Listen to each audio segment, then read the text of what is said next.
Kita siapkan hati kita untuk menerima firman Tuhan, tapi sebelumnya saya mau dorong Anda yang belum subscribe ke channel ini untuk melakukannya. Supaya Anda terus mengikuti kurikulum sorgawi. Jangan lupa juga ditekan tombol notifikasinya, agar supaya setiap kali ada materi yang baru yang bisa menjadi berkat besar dalam kehidupan Anda akan selalu diberitahu. Ya, what a sweet presence hadirat Tuhan yang begitu indah. Tuhan itu selalu mendeteksi dan selalu memandang hati mereka yang hancur, jiwa yang remuk, tidak akan Tuhan pandang hina. Saya bisa merasakan hari ini Tuhan itu begitu dekat umatnya. Mari saya ajak kita untuk membuka Alkitab dan membawa catatan kita, pakai HP juga boleh. Hari ini kita akan belajar soal ketulusan, karena ketulusan adalah sebuah senjata rohani yang ampuh dalam doa. Orang tulus itu dicinta sama Yesus, itu sungguhan. Itu bukan suatu kata-kata klise, tapi itu fakta. Bahwa orang tulus itu dekat sama Tuhan. Mazmur 26 ayat 1 sampai 12.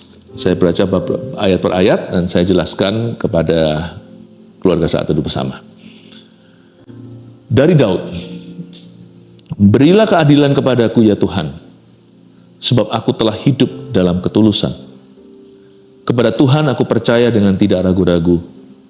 Ujilah aku ya Tuhan, cobalah aku, selidikilah batinku dan hatiku. Sebab mataku tertuju pada kasih setiamu, dan aku hidup dalam kebenaranmu. Berhenti dulu sampai ayat 3, saya jelaskan ayat per ayat. Mazmur ini ditulis oleh Daud. Daud itu seorang pendoa.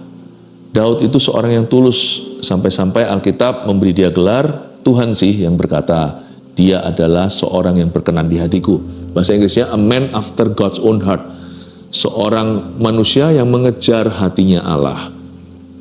Daud itu sebenarnya bermula polos, karena dia itu anak bungsu dari banyak kakak-kakaknya, papanya udah tua, dia diabaikan alias dilupakan ketika ada tawaran pengurapan. Dia berada di halaman belakang, gembalakan mbek-mbeknya, papanya yang hanya beberapa ekor itu.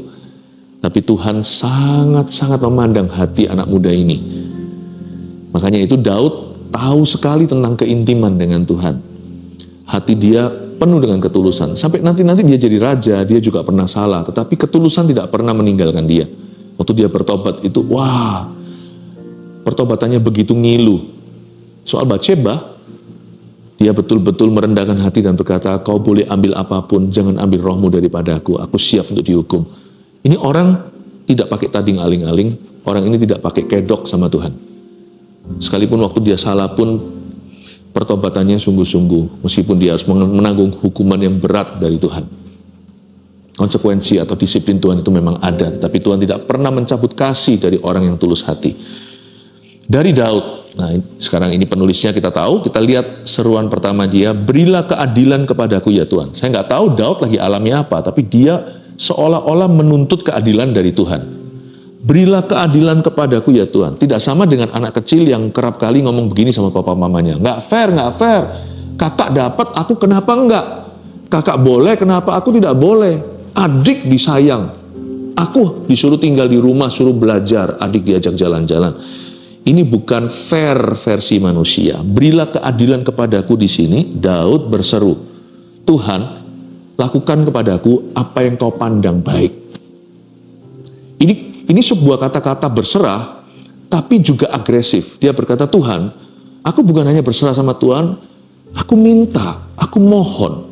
Apa yang kau pandang paling baik untuk aku, lakukan itu Tuhan. Sebab aku dizolimi gitulah.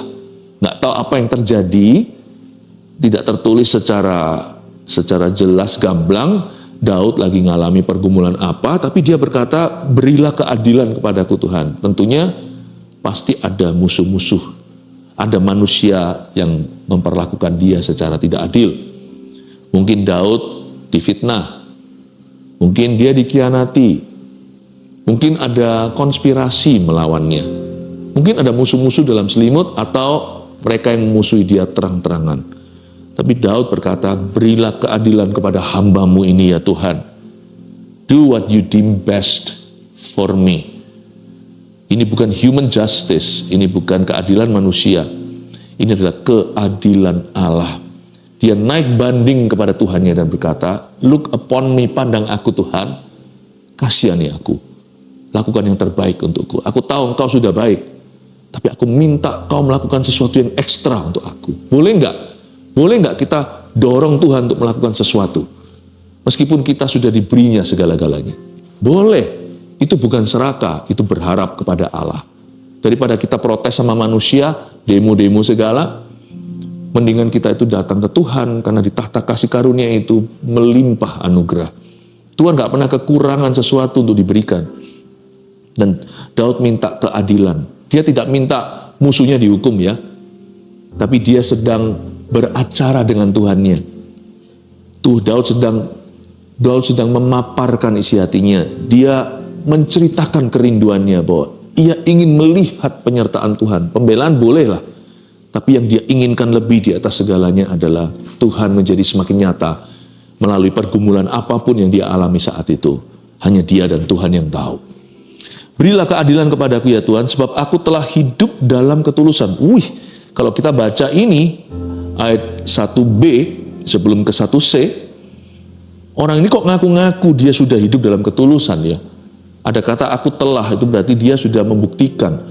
Sombong sekali ya, bukan. Ini kan doa yang dicatat Mazmur itu. Waktu dia doakan, mungkin dia belum mencatatnya. Setelah dia doakan, dia jurnal doanya. Dia berkata, sebab aku telah hidup dalam ketulusan. Memang tidak ada orang di dunia ini yang 100% tulus hati. Kita semua masih progresif. Tapi saya yakin yang dimaksudkan Daud di sini adalah aku telah menjaga hati nuraniku murni. Alias dia tidak terdakwa, dia tidak merasa sengaja berbuat sesuatu yang salah lalu dia simpan dari hadapan Tuhan. Enggak loh. Daud tidak punya agenda tersembunyi di hadapan yang Maha Tahu. Dia berkata, aku telah hidup dalam ketulusan, artinya my conscience is clear. Hati nuraniku, hati kecilku itu bersih. Aku kalau ngaca hari ini bercermin, aku tidak malu sama diri sendiri. Bukan berarti aku sudah sempurna atau 100% tulus hati, tapi tidak ada sesuatu kesalahan yang kusadari. Luar biasa loh orang kalau bisa hidup kayak gitu tuh. Karena kalau kita baca kalimat berikutnya di ayat 1, kepada Tuhan aku percaya dengan tidak ragu-ragu. Sebenarnya nggak ada orang yang imannya kecil itu. Ketika benih ditaburkan, kan iman timbul dari pendengaran. Iman tuh langsung besar. Tapi kenapa iman itu susah bertumbuh? Karena hatinya tertuduh. Tapi kalau hati kita itu tidak menyimpan sesuatu, kita bisa percaya Tuhan dengan tidak ragu-ragu. Kata dengan tidak ragu-ragu di sana artinya dengan tidak tertuduh. Ayo kenapa? Jujur ya, kenapa kalau kita doa itu kita ragu, kita bimbang, kita nggak yakin kalau doa kita akan dijawab. Bukan karena kita nggak beriman. Kita bukannya tidak beriman waktu kita meminta sesuatu pada Tuhan. Bukan, tapi kita merasa nggak layak untuk dijawab. Ya kan? Kita merasa kayak, permintaanku sih aku sudah beriman, tapi layakkah aku? Kenapa orang bertanya, layakkah saya? Karena hatinya terdakwa. Ada sesuatu yang menuduhnya. Tapi kalau orang itu seperti anak kecil, hati dan imannya, dia tidak akan ragu-ragu. Apapun yang dia minta, dia percaya dia akan menerimanya. Karena di hatinya dia tidak menyimpan dosa. Kepada Tuhan aku percaya dengan tidak ragu-ragu. Sebenarnya, kalau kita mau beriman sama Tuhan, yang perlu kita lakukan, bukanlah genjot-genjot iman itu, tapi singkirkan halangan. Singkirkan yang namanya rintangan dan gangguan. Apa itu? Dosa itu akuilah di hadapan Tuhan. Kalau ada sesuatu yang gak beres di hidup kita, bereskan dulu. Bereskan sebelum meminta, supaya nanti mintanya lancar. Waktu kita berseru itu, kita tahu bahwa kita didengar. Jangan ada pertanyaan, layakkah saya? Kalau sempurnakah saya? Tidak ada orang. Siapapun mempertanyakan itu, sudah tahu jawabannya. Peduli amat kalau Daud kek, Rasul Paulus kek, bahkan Abraham sekalipun Musa. Kalau kita semua bertanya, layakkah saya berdasar kesempurnaan? Jawabannya jelas, tidak ada seorang pun yang layak. Tapi kalau pertanyaannya, apakah aku sudah menjaga hati nuraniku? Apakah aku tuh sudah sungguh-sungguh menjaga hatiku? Nah, itu kita bisa menjawab ya. Jikalau kita sudah melakukannya. Ya Tuhan, aku sudah menjaganya. Nggak pernah aku tidur dalam kesalahan. Siapapun kurugikan, aku bereskan. Nggak pernah aku ucapkan sesuatu yang mendukakan Roh Kudus, lalu malam hari bisa nyenyaknya tidur, besok hari waktu saya bekerja seolah-olah tidak terjadi apa-apa. Nggak. Aku selalu jaga hatiku dengan segala waspada. Artinya close range. Kalau jaga hati itu bukan maraton, tapi sprint. Jaga hati itu bukan jarak jauh, tapi jarak dekat. Bukan jangka panjang, tapi sekarang.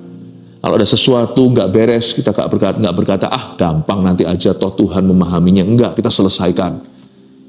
Nggak ada orang sempurna, tapi ada orang yang menjaga hatinya. Nah, Daud itu orang yang begitu. Dia berkata, aku percaya kepadamu dengan tidak ragu-ragu, karena hatiku tidak tertuduh. Sekarang di ayat 2 dia jelaskan gimana caranya dia jaga hati seperti itu. Bagaimana Daud mawas diri. Bagaimana dia izinkan Roh Kudus introspeksi dirinya. Lihat ayat 2 ya.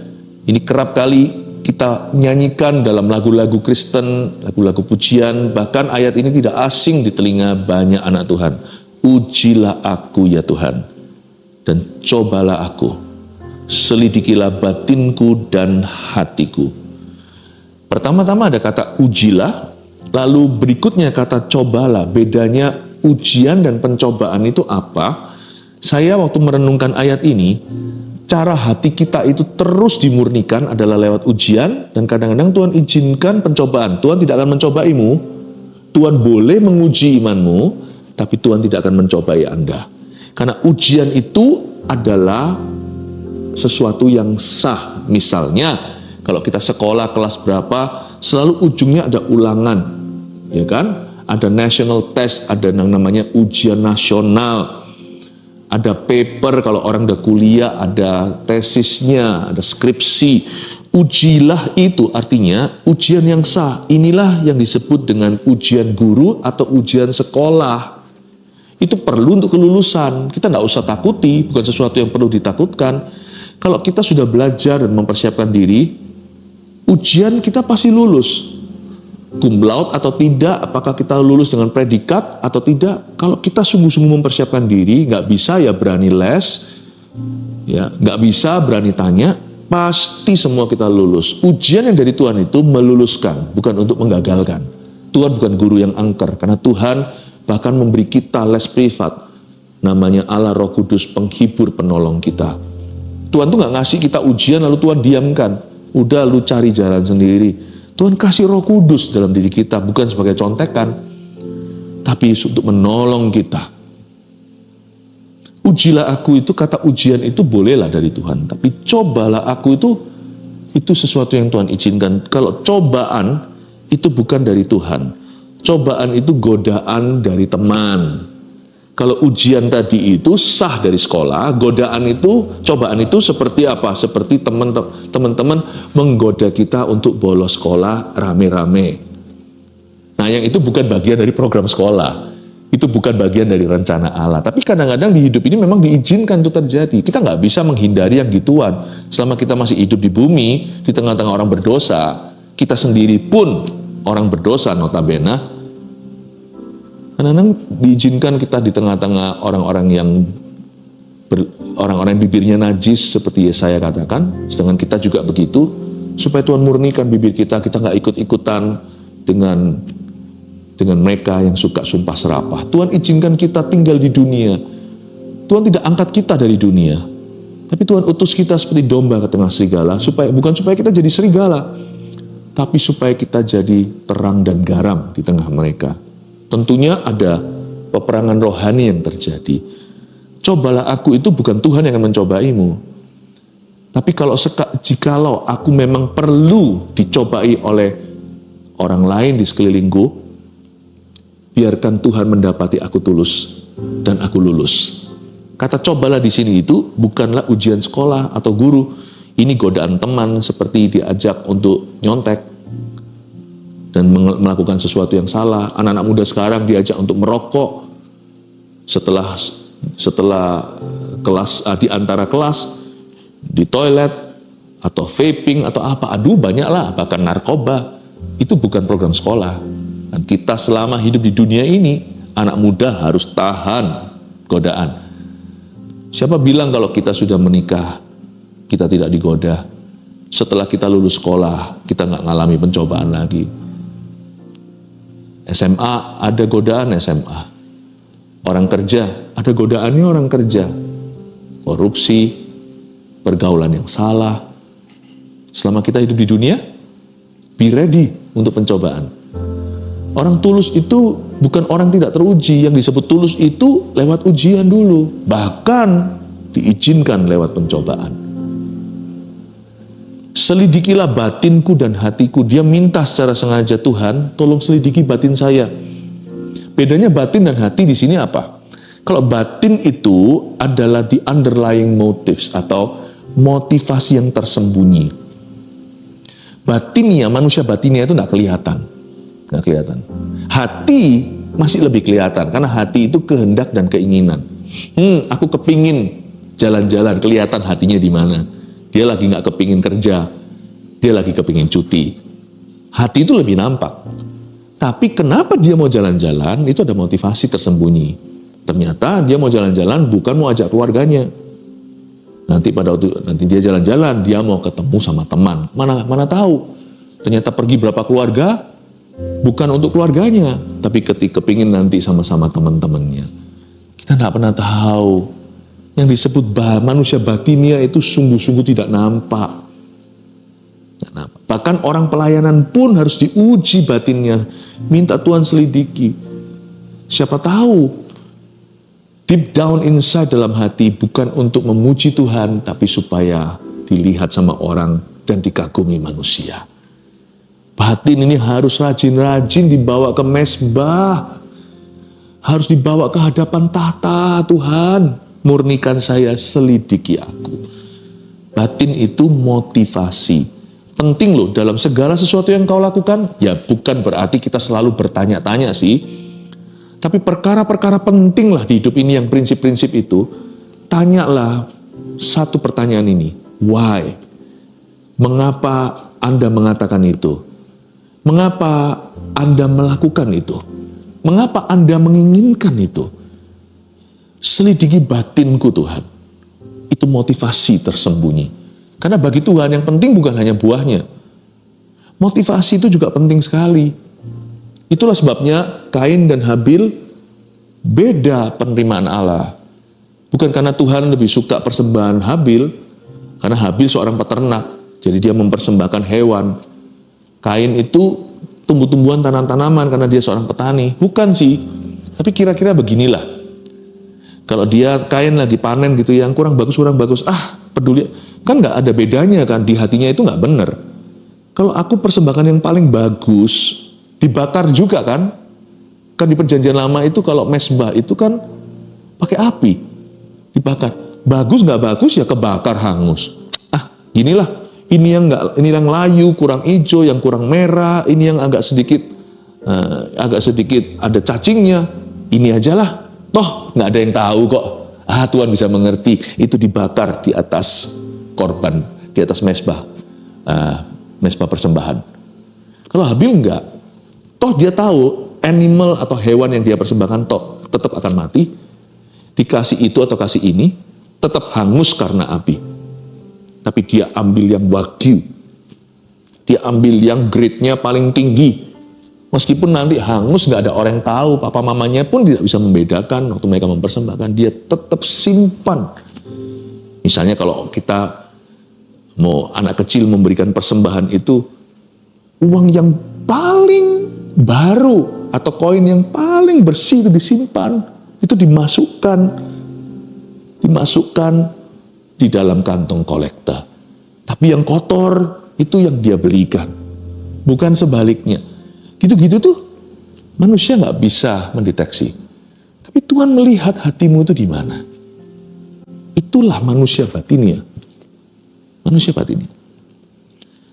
Dan hati kita, kalau hati kita, saya sudah jelaskan tadi, hati itu the will, the desire, keinginan, dan juga kehendak. Dan Daud berkata, Tuhan, jangan urusi aku hanya sampai pada taraf keinginan perbuatan, tapi urusi aku sampai manusia batiniaku ya Tuhan. Pastikan bahwa yang namanya Daud ini, kalau dealing with God, kalau saya berurusan dengan Tuhan itu, saya akan mengasihi dan mengabdi Tuhan itu dengan ketulusan. Dan kalau saya dealing with man, kalau saya berurusan dengan sesama saya, pastikan bahwa saya itu tulus sama mereka. Juga ketika saya harus cerdik seperti ular pun, saya akan tulus karena saya tahu in my heart, dalam hatiku, aku seorang yang takut akan Tuhan dan hidup di hadapan Sang Maha Tahu. Pastikan bahwa dalam acaraku dengan manusia, urusanku dengan sesama, kau selalu dapati yang namanya Daud ini tulus hati. Standarnya tinggi ya, tapi harga yang dibayar luar biasa di depan, lebih luar biasa rewardnya. Karena ketika dia berdoa dan dia berseru, Tuhan dengarkan. Itulah perbedaannya antara Nabi Baal dan Elia. Elia berseru, api turun. Nabi Baal mau gores-gores tubuhnya juga Tuhan nggak akan dengarkan. Ya memang mereka berseru ke Baal sih, apalagi begitu ya kan. Itu bedanya juga. Firaun berusaha nggak bisa, Musa cuman angkat tongkatnya atau pukulkan ke laut itu langsung membelah. Bedanya di mana? Kenapa Tuhan meresponi yang satu, Tuhan seolah-olah tidak memberi telinga kepada yang lainnya? Bedanya di sini. TULUS, tulus. Tapi tulus itu enggak sama dengan polos ya. Coba lihat ayat 3. Sebab mataku tertuju pada kasih setiamu, dan aku hidup dalam kebenaranmu. Tadi kan dia katakan di awal-awal bahwa aku telah hidup dalam ketulusan. Tapi di ayat 3, dia berkata, aku hidup dalam kebenaranmu. Tulus itu tidak sama dengan polos, apalagi bodoh. Orang tulus itu adalah orang yang tahu kebenaran. Jangan tulusnya itu tulus yang polos, ternyata Tuhan nggak bilang begitu. Jangan sampai tulus yang bodoh, kita kira kita mengabdi sama Tuhan dengan menganiaya orang-orang yang mengikut Tuhan. Kita kira kita melakukan ini untuk Allah yang Maha Kuasa, padahal salah. Tulus itu ada standarnya, standar tulus dan standar kebenaran itu sama. Apa itu? BIBLE, Bible, Alkitab, firman Allah. Aku hidup dalam kebenaranmu. Kalau tulus yang tidak berfondasikan kebenaran atau firman, itu namanya orang polos nggak tahu. Atau bahkan orang bodoh yang tidak mau tahu. Ayat 4, aku tidak duduk dengan penipu, dan dengan orang munafik aku tidak bergaul. Aku benci kepada perkumpulan orang yang berbuat jahat, dan dengan orang fasik aku tidak duduk. Aku membasuh tanganku tanda tak bersalah, lalu berjalan mengelilingi mezbah ya Tuhan. Kalau kita baca ayat 4-6, kedengaran seperti self-righteousness ya, atau merasa benar itu, atau sok suci. Enggak sih, ini doa, jangan lupa. Kalau dia ucapkan ini kepada orang lain, nah itu sok suci. Tapi dia ucapkan ke Tuhan, dia catat, dan catatannya hari ini, notulen doanya dia itu, atau jurnal doanya menjadi berkat buat kita, anak-anak Tuhan di perjanjian baru. Ayat 4-6 sebenarnya, Daud hanya semata-mata memberitahu pada Tuhan yang Maha Tahu, dia mencetuskan bahwa Tuhan, aku ini jaga hidup. Bukan supaya dia menjual jasa, sepatutnya kita mengabdi pada Allah. Tapi Daud memberikan, dia itu memijakkan kakinya pada standar kebenaran. Daud itu seolah-olah pasang kuda-kuda doa. He was simply stating his innocence. Dia sekedar mencetuskan, menekankan bahwa dia telah berusaha hidup benar. Setahu-tahunya dia, sepengetahuan dia sudah melakukan semua yang firman Allah katakan. Simply stating his innocence. Dengan tujuan agar doanya berikutnya, kalimat berikutnya nanti waktu kita lihat ayat 7, dia punya kuasa berseru. Makanya itu di ayat 6 dia mulai pemanasan. Aku membasuh tanganku tanda tak bersalah. Itu bukan berarti orang mengaku tidak berdosa, tapi dia berkata, tanganku ini loh, gak pernah sengaja menjerumuskan. Lalu dia berjalan mengelilingi mezbah Tuhan. Lihat itu. Dengan dia berjalan mengelilingi mezbah, itu adalah sikap hampir-hampir berdoa. Dia siapkan bahan mentahnya seperti master chef yang mau masak. Garamnya, bawangnya, berambangnya di sana, bumbunya, soy sauce-nya. Dia sudah beritahu bahwa hanya satu bumbuku, tulus, bahwa aku telah hidup dalam kebenaran. Tanganku tidak ada darah. Ayat 7, sambil memperdengarkan nyanyian syukur dengan nyaring dan menceritakan segala perbuatanmu yang ajaib. Garis bawahi kata nyanyian syukur. Orang tulus itu juga bisa marah loh. Sadar nggak? Banyak orang tulus, orang yang bermula tulus, lalu dia kecewa. Dikecewakan manusia biasanya, lalu dia juga kecewa sama Tuhan. Mungkin nggak dikecewakan orang, tapi dikecewakan kehidupan. Tulus plus kecewa, apalagi marah, itu sama dengan anak-anak Tuhan yang kepahitan. Anda jangan kaget ya, banyak orang yang hari ini hidup dalam kepahitan dan sangat negatif, itu bermula tulus hati. Tapi tulusnya itu tanpa fondasi firman. Tulus itu hanya orang yang berpikiran positif, lalu habis itu seperti seolah-olah mimpi buruk. Realita faktanya beda. Lalu dia setelah tiba-tiba berubah 180 derajat dari orang yang tulus jadi orang yang negatif. Luar biasa sama kehidupan, sama siapapun juga. Dengan siapa dia punya trauma, misalnya orang Kristen. Mungkin ada orang yang trauma dengan hamba Tuhan, lalu pukul rata semua orang sama, atau gereja, atau bahkan sama laki-laki, perempuan tidak sedikit yang akhirnya menjadi lesbian. Jadi apa? Komplikasinya macam-macam sih, nggak bisa kita telusuri yang ini pasti itu. Tapi macam-macam complication-nya terjadi. Nggak bisa, kita nggak boleh lari. Tulus plus kecewa, nggak bagus. Parfum dikasih ikan mati yang busuk, jadi baunya nggak enak. Tulus itu harus dijaga. Tulus tidak boleh ketambahan kecewa, sekalipun kita boleh dikecewakan orang. Janganlah memilih jalur kekecewaan, sekalipun kita bisa disalahi orang.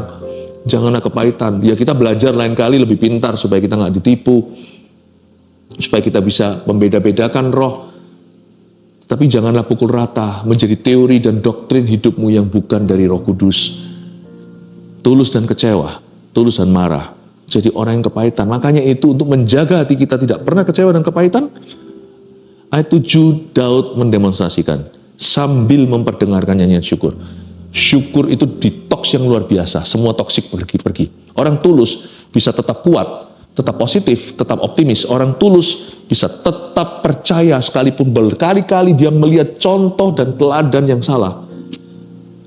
Itu hanya kalau dia bisa bersyukur dalam segala keadaan. Sambil memperdengarkan nyanyian syukur. Tulus itu bisa long time. Tulus itu bisa awet. Bisa awet lama. Biasanya orang yang tulus itu penuh sukacita, damainya tidak terganggu. Yang gituan ya, juga awet muda kayaknya. Tulus harus dijaga dengan nyanyian syukur. Sekarang kita lihat bagaimana dia berseru kepada Tuhan. Ayat 8, Tuhan aku cinta pada rumah kediaman-Mu dan pada tempat kemuliaan-Mu bersemayam. Itu seruan cintanya kepada Tuhan. Langsung terdengar. Saya buktikan ya, terdengar. Nanti ayat terakhirnya dia plong langsung. Doanya nggak panjang. Doanya dia itu sebenarnya cuma dimulai dari ayat 8 boleh dikatakan. Ayat 9, janganlah mencabut nyawaku bersama-sama orang berdosa atau hidupku bersama-sama yang orang penumpang darah, yang pada tangannya melekat perbuatan mesum dan yang tangan kanannya menerima suapan. Ini bukan sok benar, sekali lagi ini seruan pembelaan Tuhan.